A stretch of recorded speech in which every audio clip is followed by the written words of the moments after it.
Bryansk. Strike BM-21 Grad. Moscow will respond soon. As a result of the shelling in the Bryansk region, at least 7 people were injured. All were taken to the hospital. They beat on residential buildings. The Armed Forces of Ukraine, AFU, fired from Gradov. About an hour ago, the first reports of shelling in the Bryansk region appeared. At first, there was information that they only hit the border checkpoint and no one was hurt, only 2 refugees' cars were damaged. Now there is new information.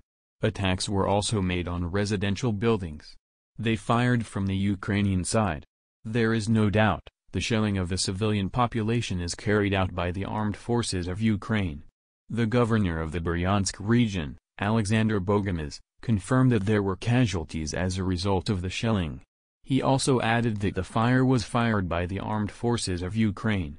Today, the Armed Forces of Ukraine shelled the village of Klimovo. As a result of the shelling, 2 residential buildings were damaged. There are victims among the residents. Relevant services, the Ministry of Emergency Situations are working on the spot. People are getting all the medical care they need. Earlier, in the emergency room of the Klimov hospital, they reported that 7 people were taken to them. The injured included a child and a pregnant woman. The Bryansk region, we recall, borders on the Sumy and Chernihiv regions of Ukraine. The day before, the Russian Ministry of Defense announced that in the event of continued shelling of the territory of our country, decisions would be made to strike at decision-making centers in Ukraine.